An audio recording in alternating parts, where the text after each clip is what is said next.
So in stitching, we need needles, obviously. Needles, there's just so many different types of needles. My rule of thumb is the skinnier around that needle is, the better it's going to be. It's going to be harder to thread, but it will leave less of a trail behind as it's stitching. There are some, these are tapestry needles. Look how big those are. You wouldn't want to do any hand stitching. These are some craft needles. They too are bigger. They would be for more crafts, like if you were making something with felt.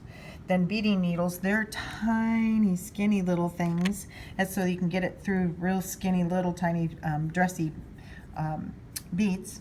And then these happen to be machine needles. Now the really cool thing about a machine needle, I can get them open with one hand. You think I can? Nope. Here we go. The thing about a machine needle is that they're flat on the back side, so it knows where to go into the sewing machine, and it has a nice little tiny itty bitty groove on the front side right below here, so that you can run your thread down it and then through the eye of the needle. That's the hole. So it has a nice heavy duty shank for the machine, has a nice little leg there, and then obviously the points at the end, which is the opposite of a typical needle, of a hand needle, where the thread goes through the eye of the needle back at the opposite end of where the point is. We never tie on to the needle or to the eye of your needle. I have a lot of students who do, and that it won't go any farther than that knot. There is a curved needle. I use that when I'm doing making a comforter and I'm tying the squares together through all the layers, and it goes much easier to push this into your item and then back up again. It's kind of cool. It's a neat tool. A lot of times if I'm doing some upholstery, I'll use that as well. This is a threader.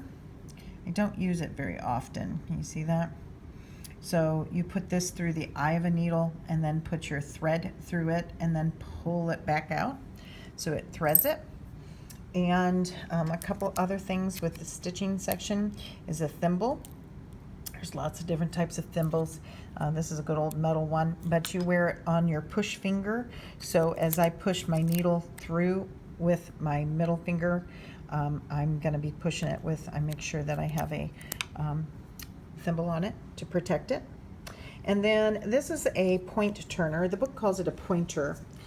Pointer is that, right?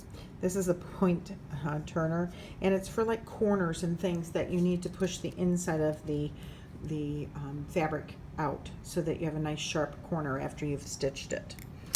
All right, so I keep an extra pin cushion that holds nothing but needles so it doesn't get confused with my pin cushion, but that's because I've got a lot of them.